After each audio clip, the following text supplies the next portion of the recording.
programa 9 Minutos entra também na discussão que lateja na sociedade há algum tempo, está latejando. Quando aflora, às vezes recebe abordagens que envolvem desde critérios morais, pruridos morais, a aspectos de religiosidade e preconceito.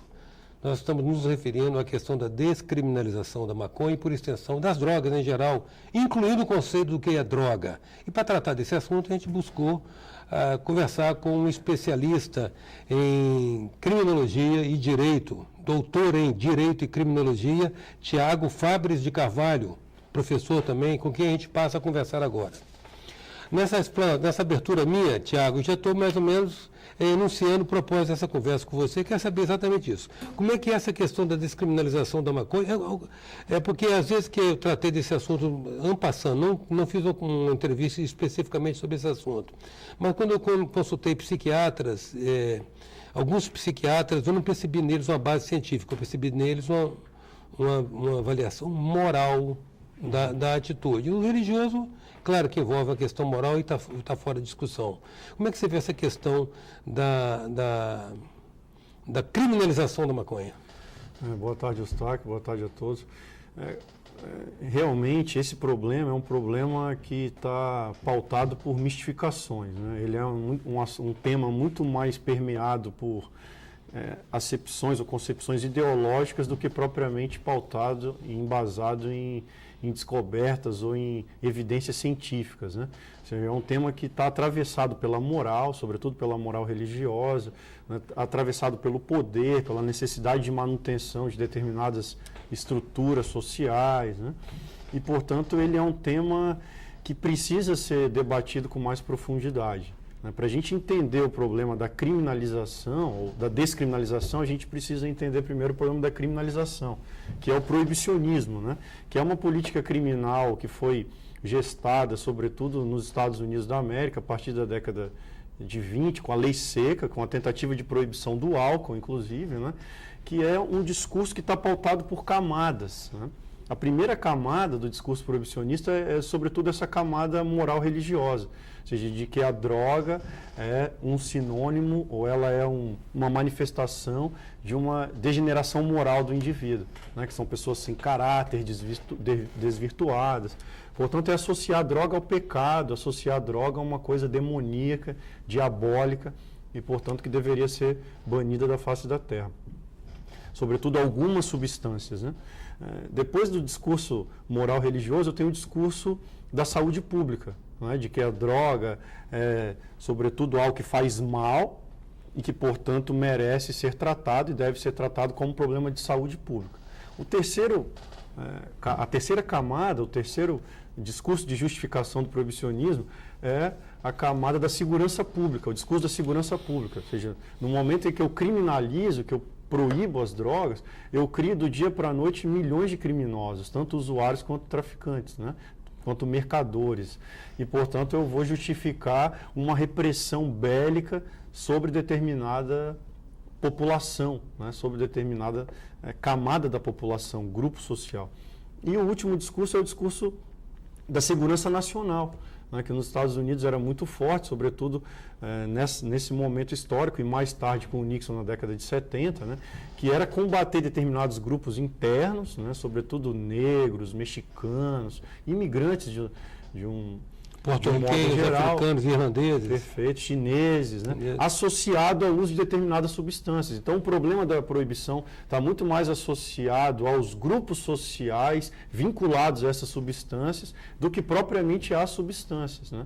Então, a finalidade do governo era combater a dissidência política, a contracultura, né? Os movimentos de contestação social, os movimentos sociais efervescentes nos Estados Unidos naquele período, né? Contra a guerra do Vietnã, a luta pelos direitos civis e políticos.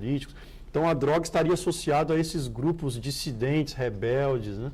E a grupos imigrantes considerados perigosos, que precisavam ser controlados rigidamente. E no âmbito externo, os Estados Unidos dividiram, né, o mundo em países consumidores de drogas, eles e Europa, e os países produtores, a Ásia e a América Latina. E é justamente a partir dessa decisão que eu legitimo as intervenções militares americanas pelo mundo, em nome desse combate, em nome dessa guerra às drogas, né?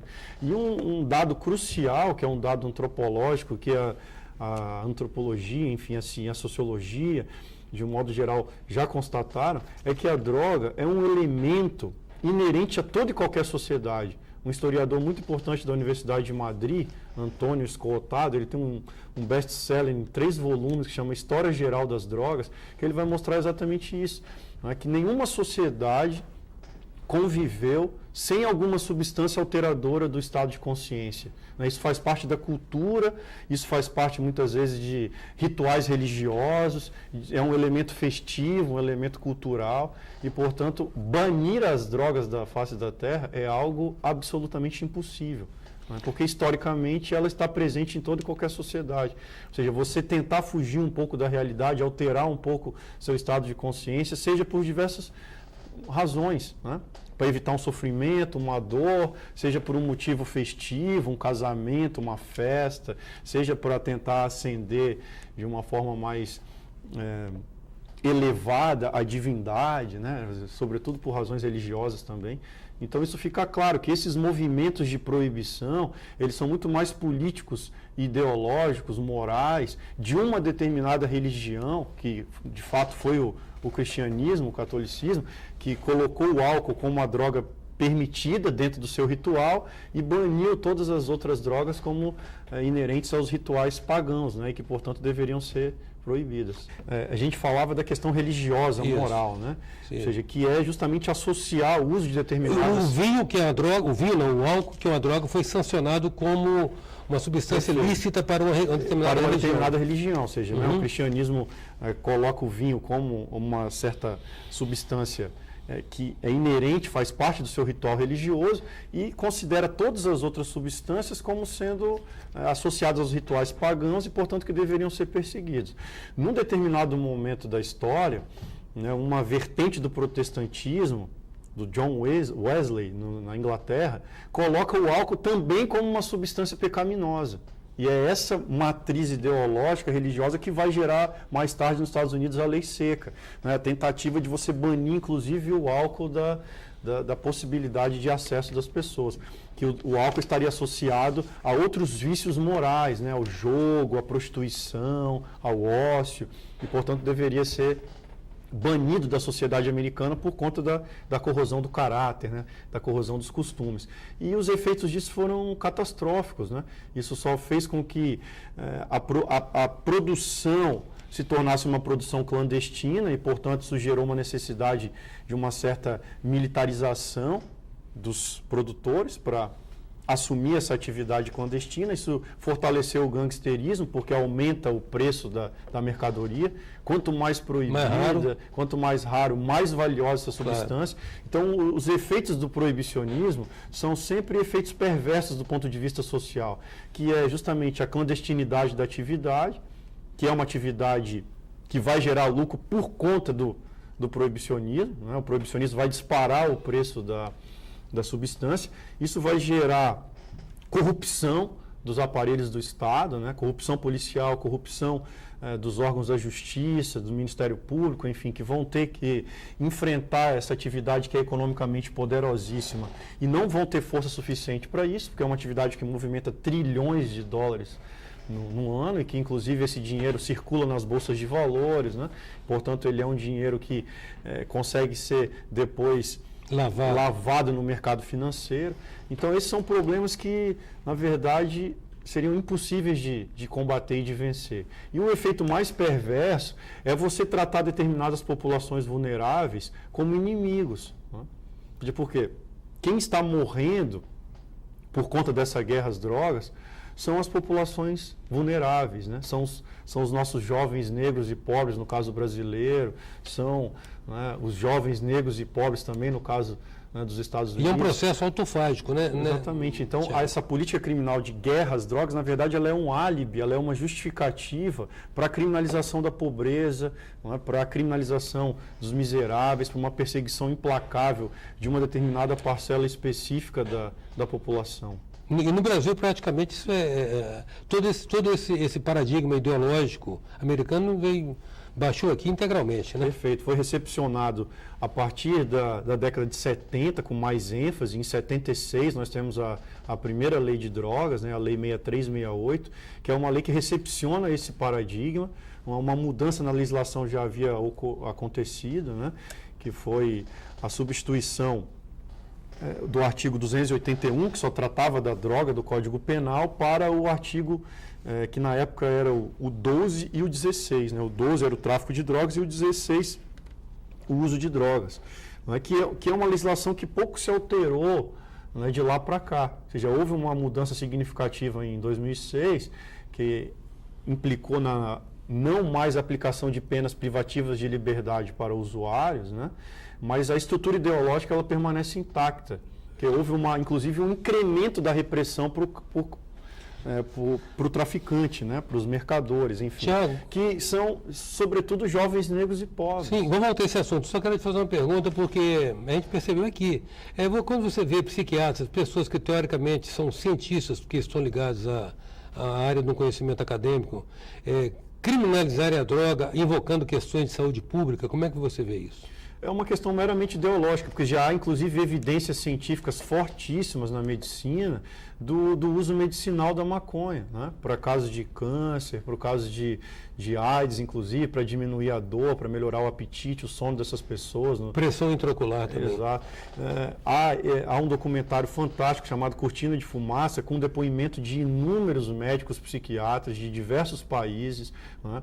Um médico inglês, britânico, que foi chefe da Associação de Drogas da Inglaterra e propôs uma reclassificação das drogas, dizendo que a classificação que o governo mantinha era uma classificação equivocada, que não obedecia evidências científicas, e ele foi demitido do cargo porque disse que a maconha era menos prejudicial à saúde do que o álcool e o tabaco, por exemplo, de que até mesmo o êxtase era menos prejudicial à saúde e era menos potencialmente nocivo do ponto de vista social do que o álcool e o tabaco. Né? Porque era só você ensinar os jovens a usar, minimizar os efeitos desse uso, do que propriamente colocar todo mundo na prisão, né? Ou eliminar todo mundo. Então essa não é a saída, né? Ele foi demitido do cargo por conta disso, né? E todos os pesquisadores médicos que eram seus parceiros de pesquisa pediram demissão do cargo junto com ele, em solidariedade, porque ele quis propor uma nova classificação das drogas na Inglaterra, que obedecia de fato a critérios científicos, né? O que acontece é que a droga, o que nós chamamos de droga, na verdade, são substâncias alteradoras do estado de consciência. Ou seja, você defender a descriminalização não significa você fazer apologia às drogas. Né? Ou seja, de que droga é algo que faz mal, é algo que é prejudicial à saúde, é algo que pode levar à morte, que pode, enfim, trazer inúmeras consequências psíquicas, de saúde, enfim, né? Pode destruir famílias. Mas o álcool faz isso também. Né? Então, você criminalizar a maconha, hoje em dia, não tem nenhuma justificativa ideológica, científica, porque a maconha já está comprovada do ponto de vista médico que ela é uma droga com a mesma potencialidade lesiva de drogas hoje que são autorizadas, que são permitidas, que inclusive ela tem potencialidade lesiva do ponto de vista neurológico, físico, que são compatíveis com drogas hoje autorizadas. Né? Então, apenas razões ideológicas justificam a proibição. Então, inúmeros médicos brasileiros e do mundo inteiro já se posicionaram favoravelmente à descriminalização, que não significa fazer apologia do uso de drogas, né? Mas perceber que não se enfrenta esse problema a partir da guerra, a partir da lógica da guerra. Bom, o nosso tempo está esgotado, mas esse assunto certamente não pode parar aqui. Por isso eu te convido a estar conosco na edição de amanhã do programa 9 Minutos, nessa conversa com o advogado, professor, doutor em criminalística e direito, Thiago Fabres de Carvalho. Aguardamos você amanhã então. Até já. Sou passageiro.